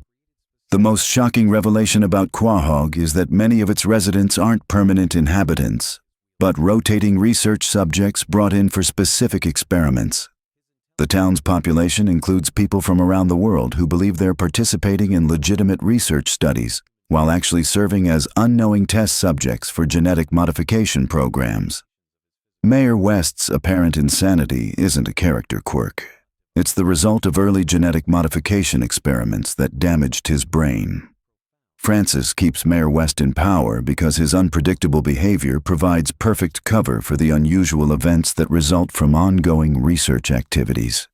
No one questions strange occurrences in a town run by an insane mayor. The supernatural and science fiction elements that occasionally appear in Family Guy aren't random cartoon logic. They're leaked information about the true scope of Francis's research program. Time travel, alternate dimensions, and genetic modifications are all real technologies being developed and tested in Quahog under the cover of cartoon impossibility. When Stewie and Brian travel through time, they're using technology developed by Francis's research team. When characters encounter aliens or supernatural beings, they're interacting with other victims of genetic experimentation whose modifications have progressed to extreme levels. The show presents these events as comedy to prevent viewers from recognizing them as documentations of actual scientific research. The most terrifying aspect of this revelation is that Family Guy isn't entirely fictional. Seth MacFarlane has been using the show as a way to reveal information about real genetic experiments while maintaining plausible deniability by presenting the information as comedy. The more ridiculous the situation appears, the more likely it is to contain genuine information about secret research programs. This explains why Family Guy has remained popular despite its apparently random and inconsistent storytelling. Viewers subconsciously recognize the truth hidden within the comedy, creating a psychological response that feels like entertainment but actually represents recognition of suppressed knowledge about human genetic manipulation. The implications of this hidden lore extend far beyond the show itself. If Family Guy is documenting real genetic research, then similar programs might be operating in communities around the world, using entertainment media as cover for revealing their activities. The show's international popularity might be part of a larger program to gradually accustomate global audiences to the reality of human genetic modification. The Griffin family's story isn't ending with the revelation of their experimental nature. It's building toward something much larger. Francis's research program has been preparing for a global expansion of genetic modification, using the Griffin family as proof of concept for technologies that will eventually be applied to entire populations. Stewie's evolution from evil baby to complex character represents the successful completion of the first phase of Francis's program. The next phase involves scaling up the genetic modifications to affect larger groups while maintaining the same level of control and observation that has been perfected through decades of work with the Griffin family. The most shocking aspect of this expansion is that it's already begun. Communities around the world are experiencing increases in unusual behavior, genetic anomalies, and impossible survival rates that mirror the patterns established in Quahog. Family Guy isn't just entertainment. It's the instruction manual for recognizing the signs of genetic modification in your own community. Seth MacFarlane's other shows, American Dad and The Cleveland Show, represent expansions of the same research program into different demographic groups and geographic locations. Each show tests different aspects of genetic modification and social control, using comedy as cover for documenting real experimental results. The interconnected universe of Seth MacFarlane's shows isn't just creative world building. It's evidence of a coordinated research program that spans multiple communities and test populations. Characters who appear in multiple shows aren't just cameos, they're research subjects whose modifications require monitoring across different experimental environments. This hidden lore transforms Family Guy from a simple, animated comedy into something much more significant and disturbing. The show serves as both entertainment and documentation, comedy and confession, fiction and fact. Every episode contains information that viewers are meant to process subconsciously, while consciously dismissing it as cartoon nonsense. The most important aspect of understanding this hidden lore is recognizing that it changes everything about how we interpret not just Family Guy, but all entertainment media. If one show can serve as cover for revealing information about secret research programs, then other shows might be doing the same thing with different types of hidden information. The Griffin family's story continues to unfold with each new episode, gradually revealing more details about the genetic experiments that define their existence, while maintaining the comedic facade that prevents viewers from taking the revelations seriously. The show's longevity isn't just due to its humor, it's due to its function as an ongoing documentary of human genetic research. As we've discovered today, Family Guy contains layers of hidden lore that transform it from simple entertainment into something much more complex and significant. The Griffin family's genetic modifications, Francis's research program, and the town of Quahog's role as an experimental environment create a narrative that extends far beyond what appears on screen. Understanding this hidden lore doesn't ruin the show's entertainment value. It enhances it by providing context for character behaviors and plot developments that otherwise seem random or inconsistent. Every joke becomes a potential clue, every character interaction becomes a data point, and every impossible situation becomes evidence of technologies that officially don't exist. The most important takeaway from exploring Family Guy's hidden lore is the recognition that entertainment media can serve multiple purposes simultaneously. Shows that appear to be simple comedy might be documenting real events. Characters that seem fictional might be based on real people, and situations that appear impossible might be representations of secret technologies. This revelation about Family Guy opens up possibilities for understanding other animated shows, comedy series, and even dramatic programs in new ways. The techniques used to hide information in plain sight through comedy and cartoon logic might be more common than we ever imagined. The Griffin family's story serves as a warning about the potential consequences of genetic modification research conducted without proper oversight or ethical considerations. Their suffering, despite its comedic presentation, represents real human costs of scientific advancement pursued without regard for individual dignity or consent. But their story also offers hope, because understanding the truth about their situation provides the knowledge necessary to recognize and resist similar programs in real life. By learning to see through the comedic facade, we develop the critical thinking skills needed to identify other instances where entertainment media might be used to hide important information. Family Guy will never look the same once you understand its hidden lore. But that's exactly the point. The show challenges viewers to look beyond surface appearances and question the nature of reality itself. In a world where truth is increasingly difficult to distinguish from fiction, Family Guy provides a masterclass in hidden information and the power of comedy to reveal uncomfortable truths. The next time you watch Family Guy, pay attention to the details that don't quite make sense, the character behaviors that seem inconsistent, and the impossible situations that resolve too easily. You might discover that you're not just watching a cartoon, you're witnessing the documentation of one of the most significant secret research programs in human history. Did you know that Family Guy was actually canceled twice, and that Seth MacFarlane almost died on September 11th, which completely changed the show's trajectory forever? What if I told you that the Griffin family house has a secret basement that's been hidden in plain sight for over 2 decades? Or that Stewie's sexuality was originally planned to be revealed in a completely different way that would have shocked audiences worldwide? Welcome back to another deep dive into animated television history. I'm your host, and today we're exploring the most mind-blowing Family Guy lore that even die-hard fans probably don't know about. From behind-the-scenes secrets that nearly destroyed the show to hidden Easter eggs that connect to other animated universes, this is going to be one wild ride through Quahog and beyond.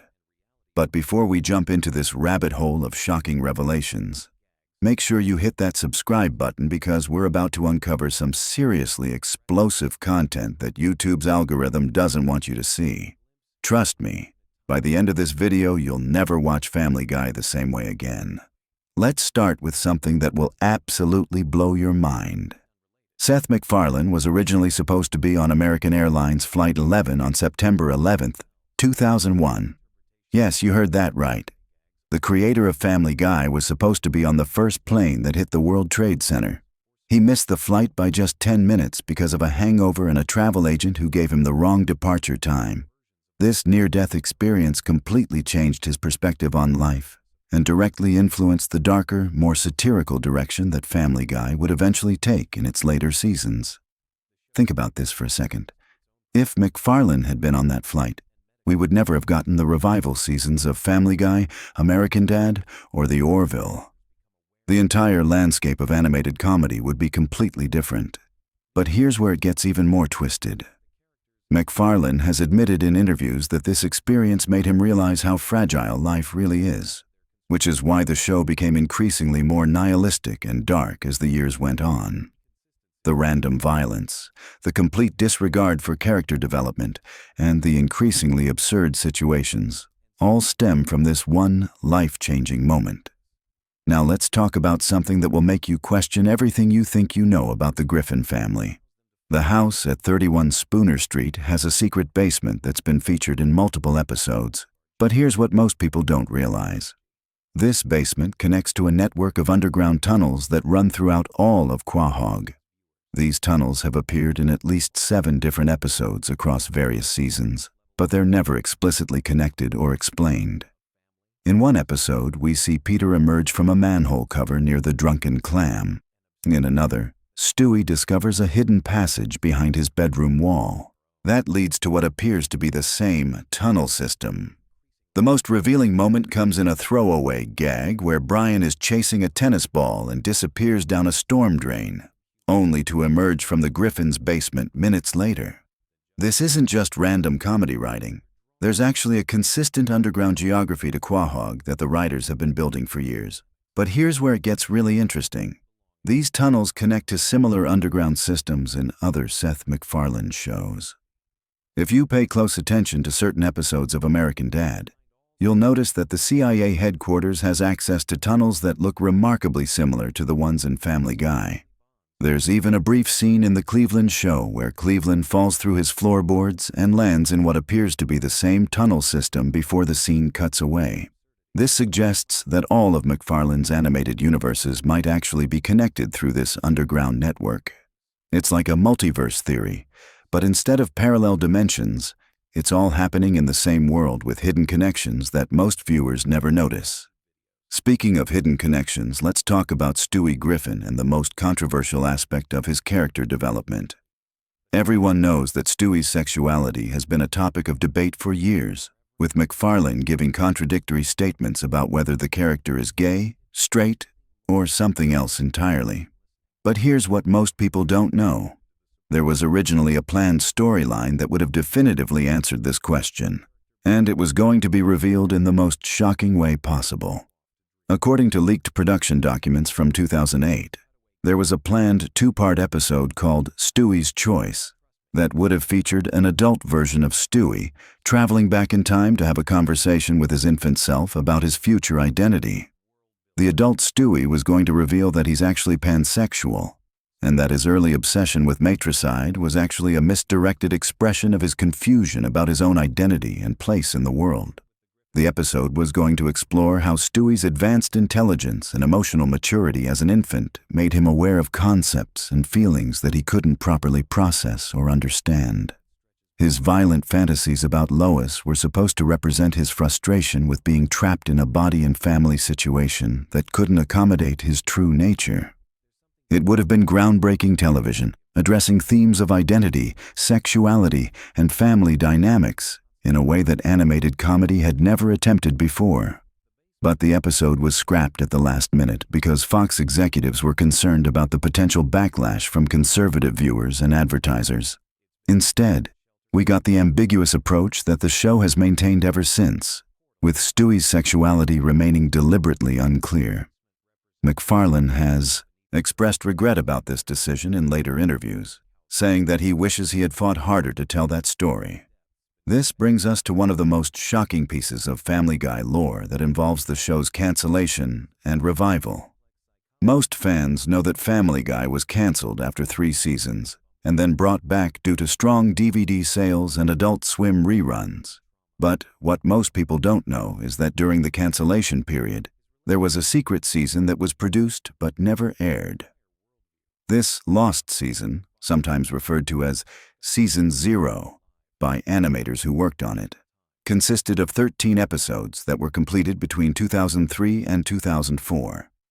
These episodes were darker, more experimental, and pushed boundaries that even the current version of Family Guy wouldn't dare cross. One episode featured Peter accidentally killing a neighbor and the entire family having to cover it up. Another showed Brian dealing with severe depression and contemplating suicide after a failed relationship. The most controversial episode in this lost season was titled The Real Quahog, and it was essentially a behind-the-scenes look at what the Griffin family's life would be like if they were real people instead of cartoon characters. It showed them dealing with real consequences for their actions, real trauma from their experiences, and real psychological damage from the constant chaos in their lives. Peter was portrayed as an alcoholic with severe brain damage from his countless accidents. Lois was shown struggling with depression and prescription drug abuse. Chris was in therapy for the emotional abuse he'd suffered, and Meg was revealed to be self-harming as a way to cope with her family's treatment of her. This episode was deemed too dark and realistic for television, even by Adult Swim standards. The entire lost season was shelved, and when Family Guy was revived in 2005, the show went in a completely different direction, embracing the absurdist comedy that defines the modern era of the show. But here's the really crazy part. Some of the storylines and jokes from these lost episodes have been recycled and incorporated into later seasons, but in much more sanitized and comedic ways. If you know what to look for, you can actually spot elements from the lost seasons scattered throughout episodes from seasons 4 through 10. Let's shift gears and talk about something that will completely change how you view the show's animation and production. Family Guy uses a technique called limited animation, which is common in television cartoons, but they've hidden several advanced animation techniques throughout the series that most viewers never notice. There are at least 12 episodes that feature what animation experts call rotoscoping, where live-action footage is traced over to create more realistic movement. This technique was used primarily in fight scenes and dance sequences, but it was also used in some of the show's most emotional moments to create more nuanced facial expressions and body language. The most impressive example of this is in the episode where Brian and Stewie are trapped in a bank vault. The entire conversation between the two characters was actually performed by live actors first, with Seth MacFarlane and another voice actor acting out the scene in a recording studio. This footage was then rotoscoped to create the animation, which is why that episode feels so much more intimate and realistic than typical Family Guy episodes. This technique has been used sparingly throughout the series, always in moments where the writers wanted to create genuine emotional connection with the audience. It's one of the reasons why certain episodes feel so much more impactful than others, even though most viewers can't pinpoint exactly why. Now let's dive into something that connects Family Guy to real-world events in ways that are both fascinating and slightly disturbing. The show has accidentally predicted or coincidentally referenced several major news events before they actually happened. This isn't just about the Boston Marathon bombing episode that was pulled from circulation. There are dozens of smaller predictions and coincidences that suggest either incredible luck or some kind of insider knowledge. In a 2001 episode, there's a throwaway joke about airport security being ineffective that aired just 2 months before September 11th. A 2003 episode featured a gag about a pandemic shutting down the world that's eerily similar to what happened with COVID-19 17 years later.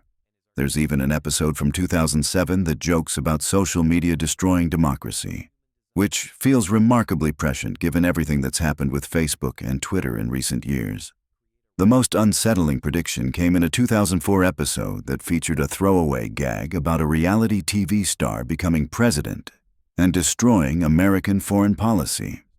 This was 5 years before Donald Trump even appeared on The Apprentice, and 13 years before he actually became president. These coincidences have led to conspiracy theories about the show's writers having inside information or being part of some larger cultural manipulation scheme. While that's obviously nonsense, it does highlight how satirical comedy often accidentally stumbles onto truth by exaggerating current trends to their logical extremes. Here's something that will blow your mind about the show's voice acting. Seth MacFarlane doesn't just voice multiple main characters. He actually performs entire conversations with himself. acting out complex emotional scenes between different characters in real time. This requires an incredible level of vocal and emotional control that most people don't appreciate. But here's the really impressive part. MacFarlane has admitted that he sometimes gets so deep into character during recording sessions that he actually forgets which voice he's supposed to be using. There are outtakes where you can hear him starting a line as Peter and finishing it as Brian, or beginning as Stewie and ending as Quagmire. These mistakes are usually caught in editing, but occasionally they make it into the final episode as intentional jokes or character moments. The most impressive vocal performance in the show's history is probably the episode where Stewie and Brian are trapped in the vault, which we mentioned earlier. MacFarlane performed both sides of that 20-minute conversation live, switching between characters fluidly while maintaining the emotional authenticity of both performances. It's a masterclass in voice acting that most people take for granted because they're focused on the jokes and story. Let's talk about something that connects Family Guy to the broader world of animation in ways that most people never realize. The show has actually influenced the development of animation technology in significant ways. The techniques developed for Family Guy's cutaway gags have been adopted by other animated shows, and some of the software innovations created specifically for Family Guy are now industry standard. The show was one of the first animated series to use digital ink and paint techniques exclusively, abandoning traditional cell animation years before other shows made the switch. This allowed for more complex visual effects and faster production times, but it also created a distinctive visual style that influenced countless other animated series. More importantly, Family Guy pioneered several techniques for creating rapid scene transitions and visual gags that are now used throughout animated television. The quick cuts, the seamless transitions between reality and fantasy sequences, and the integration of different animation styles within single episodes all originated with Family Guy and have since become standard tools in animated comedy. Here's something that will surprise you about the show's writing process. Unlike most television shows, Family Guy doesn't use a traditional writer's room structure. Instead, the writers work in small teams of 2 or 3 people, developing individual segments and gags that are then assembled into full episodes by a separate editorial team. This explains why Family Guy episodes often feel like collections of loosely connected skits rather than coherent narratives. It's not a bug in the writing process, it's a feature. The show is designed to work like a comedy variety show, with each segment standing on its own while contributing to a larger comedic experience. The cutaway gags are written by a completely different team of writers who specialize in creating short-form comedy content. These writers often don't even know what episodes their gags will be used in. They just create libraries of content that the editorial team draws from when assembling episodes. This system allows for incredible creative flexibility, but it also means that the show's quality can vary wildly from episode to episode, depending on which combination of writers and editors are working on any given installment. Now let's explore something that connects Family Guy to other forms of media in unexpected ways.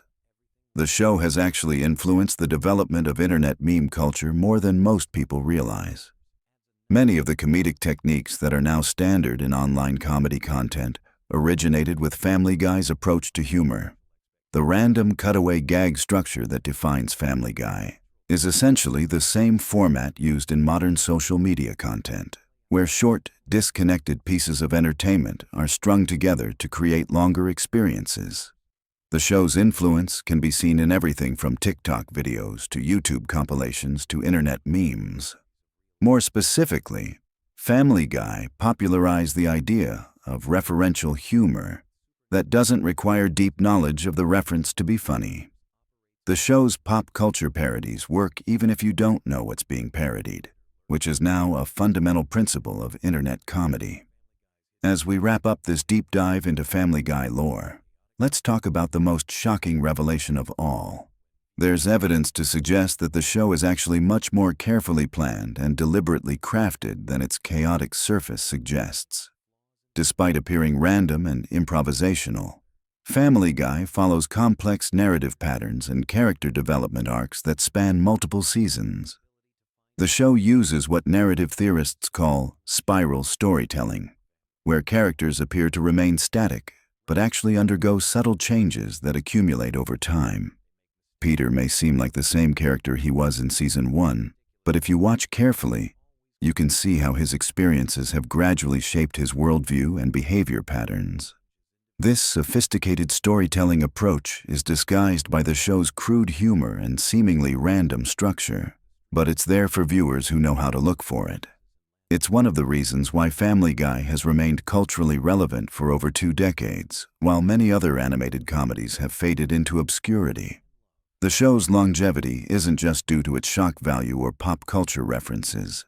It's because underneath all the chaos and controversy, there's actually a carefully constructed narrative universe with consistent internal logic and genuine character development. So there you have it. Family Guy isn't just a random collection of offensive jokes and pop culture references. It's a complex, carefully crafted piece of entertainment that has influenced animation technology, comedy writing, internet culture, and narrative television in ways that most people never realize. These revelations should completely change how you watch the show going forward. Every episode contains layers of meaning, technical innovation, and cultural commentary that extend far beyond the surface-level humor. The Griffin family's adventures in Quahog are actually part of a much larger and more sophisticated entertainment universe than anyone could have imagined. If this video opened your eyes to the hidden depths of Family Guy, make sure you like and subscribe for more deep dives into the secret histories of your favorite shows. And let me know in the comments which piece of Family Guy lore surprised you the most. Until next time, keep looking for the hidden stories behind the stories you think you know. Have you ever wondered what happens when you dive deep into the chaotic world of Family Guy at 3 in the morning? Tonight, we're exploring the surprisingly intricate lore behind one of television's most outrageous animated families. And trust me, there are secrets hiding in plain sight that will completely change how you see this show forever. Picture this. You're settling in for the night, your mind racing with the day's stress, and you need something familiar yet engaging enough to help you drift off. Family Guy might seem like simple comedy on the surface, but beneath those crude jokes and cutaway gags lies a surprisingly complex universe filled with recurring mysteries, hidden connections, and character developments that span over 2 decades of television history. Let's start our journey in the fictional town of Quahog, Rhode Island, where the Griffin family has been causing mayhem since 1999. But here's something most viewers never notice. Quahog isn't just a random setting. The name itself comes from the Quahog clam, native to Rhode Island waters, and creator Seth MacFarlane chose this location specifically because Rhode Island represents the perfect blend of New England quaintness and working-class authenticity that defines the show's core identity. The Griffin house at 31 Spooner Street has been the epicenter of countless adventures. But have you ever stopped to consider the layout and how it defies basic architectural logic? The house seemingly changes size depending on the episode's needs, with rooms appearing and disappearing like something out of a fever dream. This isn't sloppy animation. It's actually a subtle running gag that reflects the show's relationship with reality itself. Peter Griffin, the patriarch of this dysfunctional clan, represents more than just comic relief. His character serves as a commentary on American masculinity in the late 20th and early 21st centuries. Born in Francis Griffin's shadow, Peter's rebellious nature stems from years of religious oppression and emotional neglect. His mother, Mickey McFinnigan, reveals Peter's Irish heritage, explaining his love for drinking and fighting, but also his deep-seated need for acceptance and belonging. The complexity of Peter's psychology becomes apparent when you examine his relationship with his father-in-law, Carter Pewterschmidt. Despite Carter's obvious disdain for Peter, their dynamic reveals Peter's desperate need for patriarchal approval. This psychological wound drives many of Peter's most destructive behaviors, from his get-rich-quick schemes to his constant need to prove his worth through increasingly ridiculous stunts. Lois Griffin, voiced by the talented Alex Borstein, carries secrets that run deeper than most viewers realize. Born into the wealthy Pewterschmidt family, Lois chose to marry Peter against her family's wishes, but her motivations aren't purely romantic. Her character arc reveals a woman torn between her privileged upbringing and her desire for authenticity. The episodes where we glimpse her past as a rebellious teenager and young adult show someone who used Peter as an escape from the suffocating world of high society expectations. But here's where things get interesting. Lois possesses a dark side that emerges throughout the series. Her time as a kleptomaniac, her brief career as a boxer, and her moments of extreme violence suggest that beneath her suburban mother facade lies someone capable of extraordinary ruthlessness. This duality makes her one of the most psychologically complex characters in the entire series. Meg Griffin, often dismissed as the show's punching bag, actually represents one of television's most tragic figures when you examine her story closely. The eldest Griffin child endures constant abuse and neglect from her family, yet continues to seek their approval with heartbreaking persistence. Her character development over the years reveals someone who has internalized her family's treatment to the point where she believes she deserves their cruelty. The episodes that focus on Meg's inner life reveal depths of loneliness and desperation that border on the genuinely disturbing. Her brief moments of happiness, whether through fleeting romantic connections or temporary acceptance from her peers, become incredibly poignant when viewed against the backdrop of her usual suffering.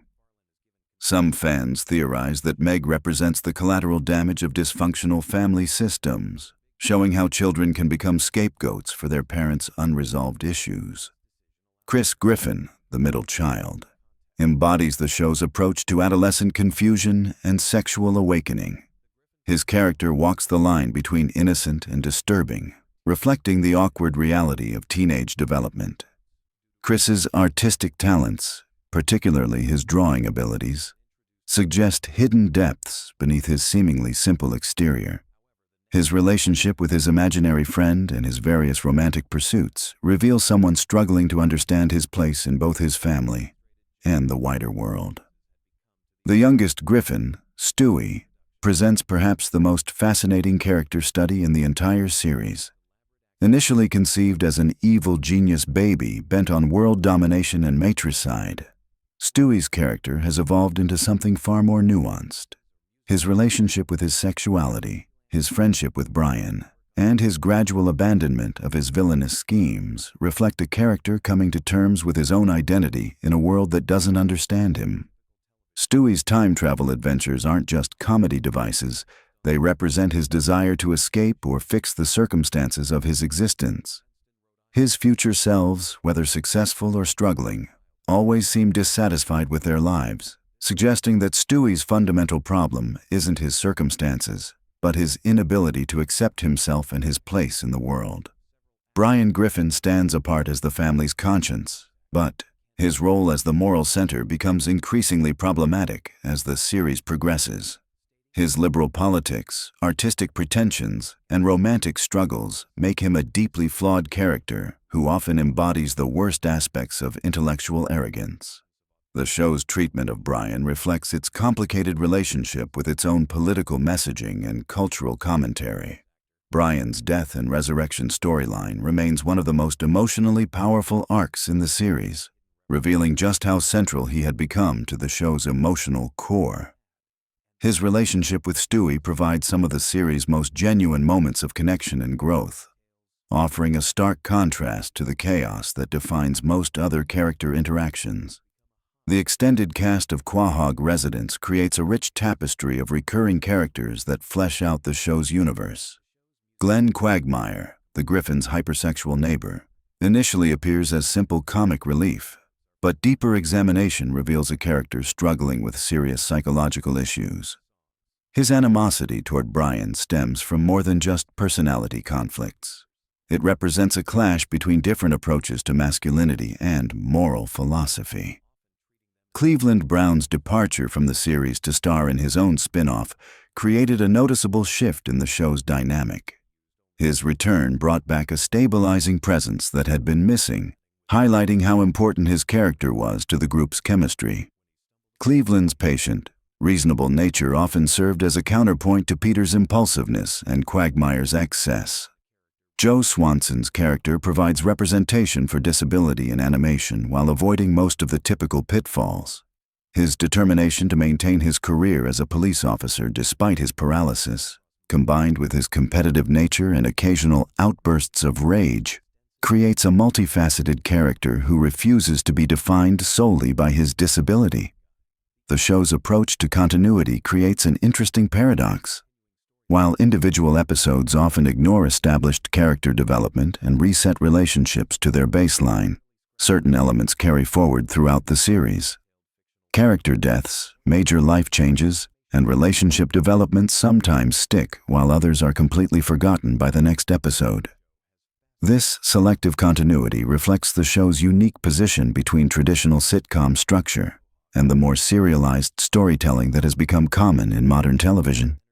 The writers pick and choose which developments to maintain based on their comedic potential and character impact rather than strict adherence to realistic progression.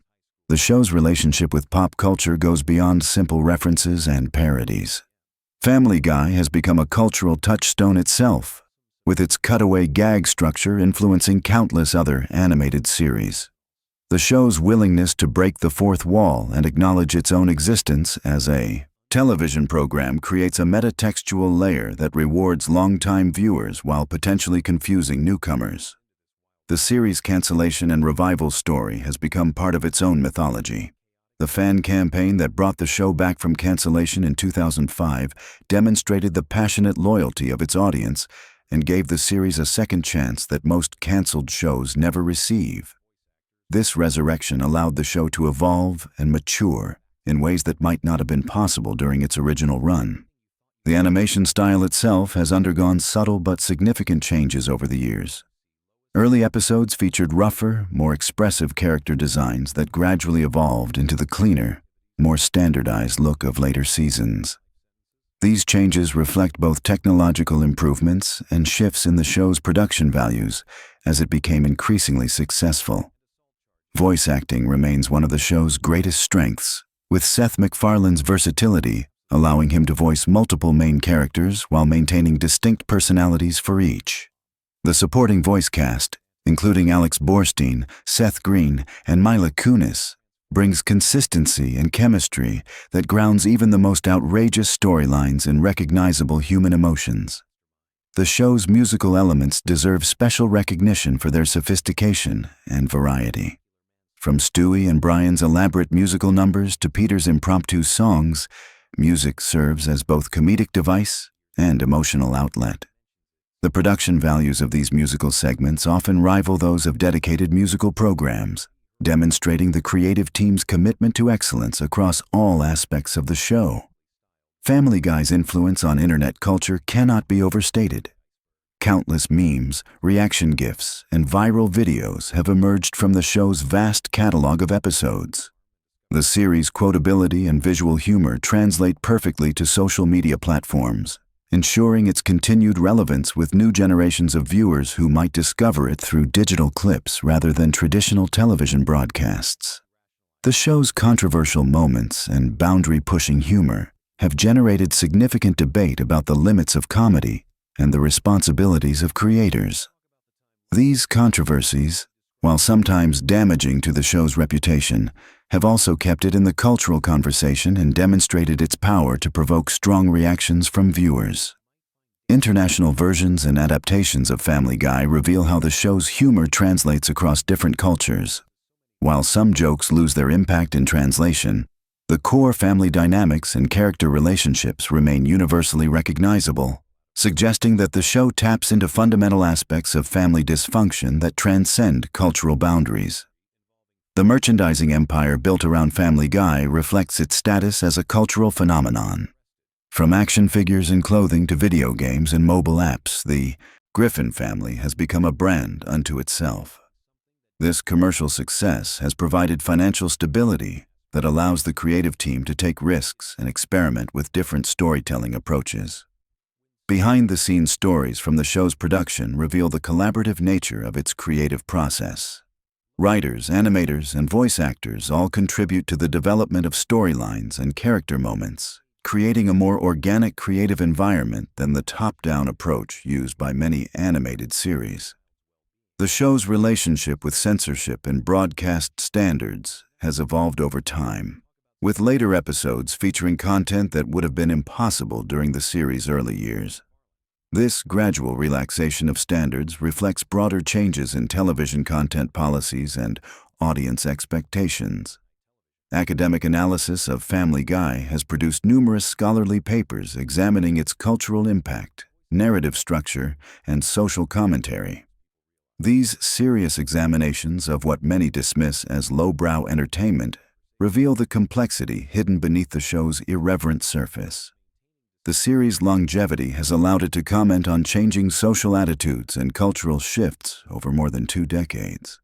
Episodes from different eras reflect the concerns and preoccupations of their respective time periods, creating an inadvertent chronicle of American culture's evolution.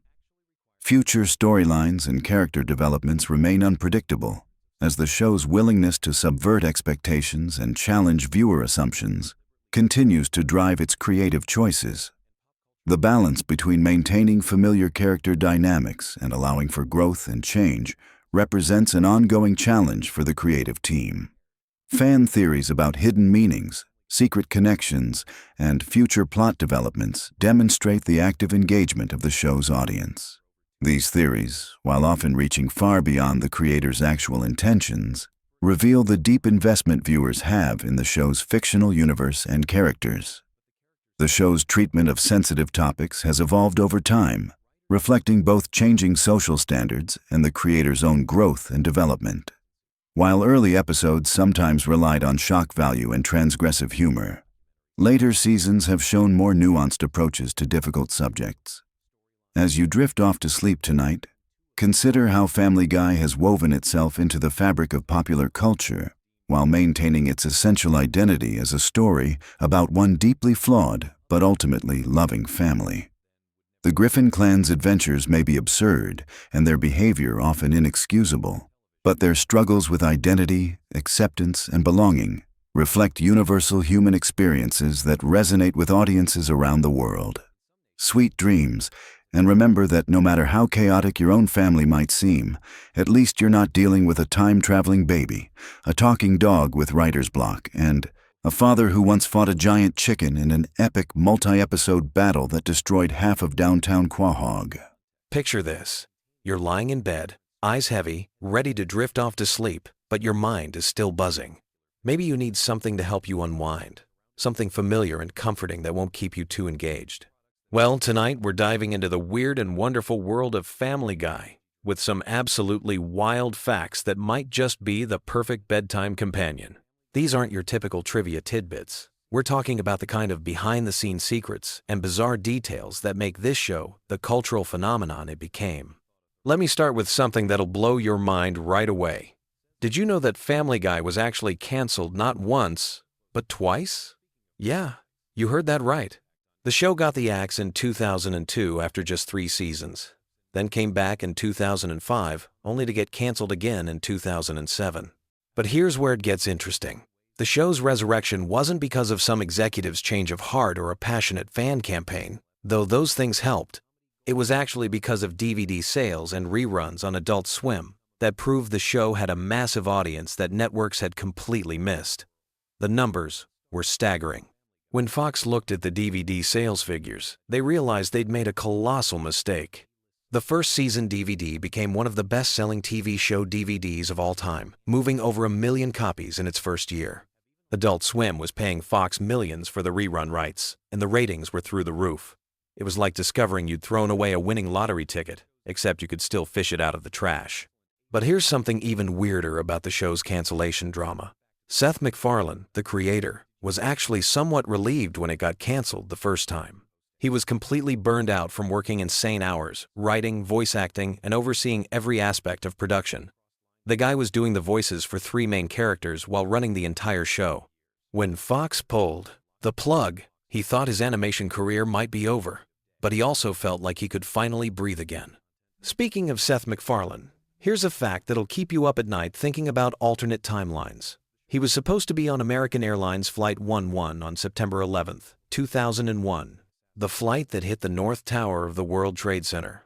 He missed it because his travel agent gave him the wrong departure time, and he showed up to the gate 10 minutes after boarding had ended. He was hungover from partying the night before and almost didn't go to the airport at all. That single hangover and miscommunication might have changed television history forever. Now let's talk about something that'll make you appreciate the show's attention to detail. Every single Conway Twitty cutaway gag. You know those random moments where the show just cuts to the country singer performing for what feels like an eternity? Those weren't just random filler. They were actually Seth MacFarlane's way of trolling both the network and the audience. He knew these segments would drive people absolutely crazy, but he also knew they couldn't be cut because they were integral to reaching the episode's required runtime. The Conway Twitty thing became such a phenomenon that it spawned its own internal mythology at the show. Writers would pitch entire episodes around how they could work in a Conway Twitty segment. They'd sit in the writer's room timing these segments down to the second, calculating exactly how much actual story content they could replace with a dead country singer performing on stage. It was comedic genius disguised as laziness. Here's something that might surprise you about the show's voice acting. You know how Brian the dog sounds so sophisticated and intellectual? Well, Seth MacFarlane based that voice on his own natural speaking voice, but slightly more pretentious. He said in interviews that Brian represents the version of himself he'd be if he let his college education go to his head. The character became a way for MacFarlane to explore his own intellectual insecurities and liberal political views through a talking dog. But the really fascinating part is how the other voice actors developed their characters. Alex Borstein, who voices Lois, originally auditioned for a completely different character on a different show MacFarlane was developing. When that project fell through, he remembered her voice and wrote Lois specifically for her. The character's Long Island accent and particular speech patterns are actually based on Borstein's own family members. Seth Green, who voices Chris, has admitted that he sometimes forgets he's supposed to be playing a teenager. He said the character's voice just comes naturally to him because it's basically his own voice from when he was going through puberty, which apparently lasted well into his 20s. The character's dim-witted but lovable personality evolved because Green kept improvising lines that made the writers laugh during recording sessions. Now here's a production fact that'll make you realize how much work goes into seemingly simple animation. Each episode of Family Guy takes approximately 8 to 9 months to produce, from script to final broadcast. The writing process alone can take several months, with jokes being written, rewritten, and completely scrapped dozens of times. Then there's the voice recording, which happens in multiple sessions as scripts get revised. The animation process is where things get really wild. Every single frame has to be drawn by hand, even though the show uses computer software to assist with the process. A single 22-minute episode contains roughly 16,000 individual drawings. When you think about the fact that the show has produced over 400 episodes, that's literally millions of individual drawings that have brought these characters to life. But here's something that'll make you appreciate the show's cultural impact even more. Family Guy popularized the random cutaway gag format that's now become standard in animated comedy. Before Family Guy, most animated shows followed more traditional narrative structures. The show's willingness to completely abandon the main plot for a 30-second historical recreation or pop culture reference changed how comedy writers think about pacing and attention spans. The cutaway gags themselves have become a cultural phenomenon. There are entire YouTube channels dedicated to compiling them, and they've been referenced and parodied by countless other shows. But here's what's really interesting. The writers have admitted that sometimes they write the cutaway gag first, then build an entire episode around finding a way to naturally lead into it.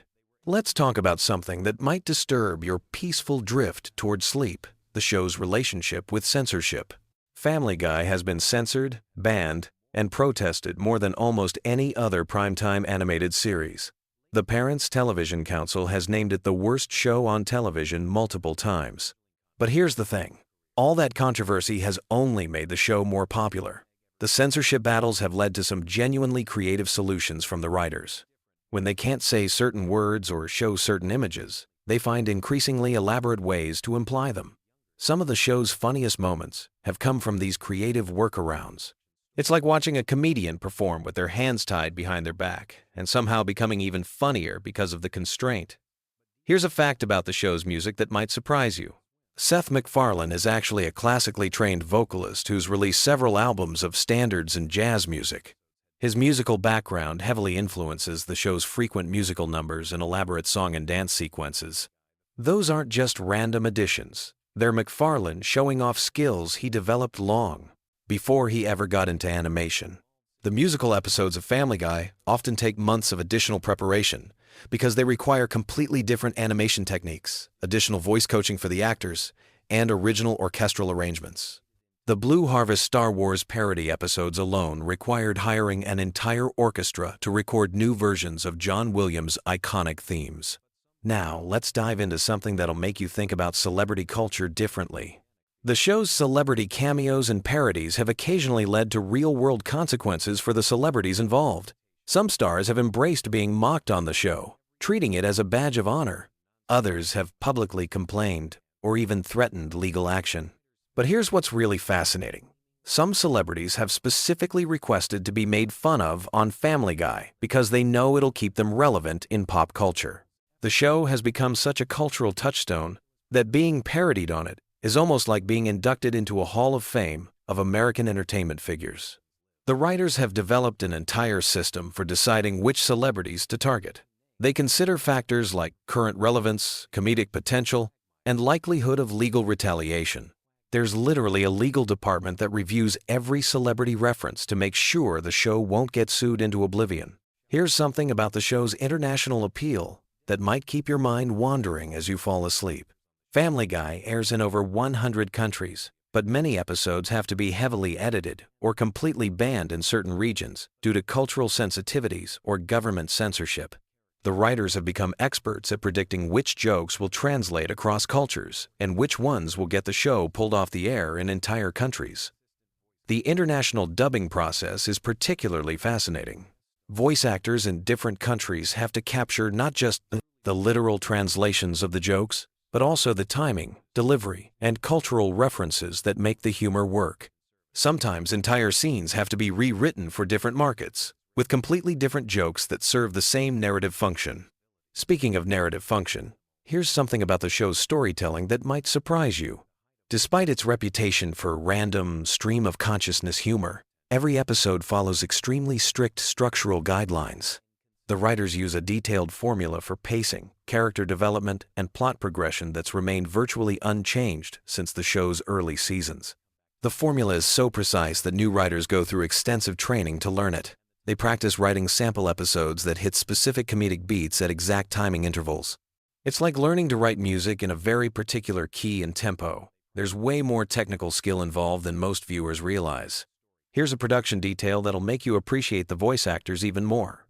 Most of the main voice cast records their lines together in the same studio, which is actually unusual for animated shows. Many animated series record each actor separately for scheduling convenience. But Family Guy's ensemble cast has developed such strong chemistry that they actually improvise and play off each other during recording sessions. These improvisation sessions have led to some of the show's most memorable moments. Jokes that weren't in the original script, character interactions that reveal new personality traits, and entire comedic sequences that grew out of the actors just goofing around in the studio. The writers have learned to leave space in their scripts for this kind of spontaneous creativity. The show's relationship with current events is another fascinating aspect of its production. Episodes are produced so far in advance that writers have to predict what will be culturally relevant 8 to 9 months in the future. They've developed an almost supernatural ability to anticipate which celebrities will still be famous, which political issues will still matter, and which pop culture references will still be funny by the time episodes air. Sometimes they get it spectacularly wrong, leading to episodes that reference celebrities who've completely disappeared from public consciousness, or make jokes about events that ended up being resolved in completely different ways. These temporal mismatches have become part of the show's charm, creating accidental time capsules of what people were thinking about during specific periods. Here's something about the show's merchandise empire that might occupy your thoughts as you drift off. Family Guy generates hundreds of millions of dollars in merchandise sales annually, from t-shirts and mugs to video games and Halloween costumes. The licensing department has to approve thousands of product designs, ensuring that everything maintains the show's comedic voice while being commercially viable. The most successful merchandise items are often the most random ones. Stewie's football head design became a best-selling plush toy. Brian's martini glass became a popular bar accessory. Peter's chicken fight with Ernie became an entire line of action figures. These products have introduced the show to audiences who might never watch it on television. As we wind down our journey through the bizarre world of Family Guy facts, here's one last thing to ponder as you close your eyes. The show has fundamentally changed how we consume comedy.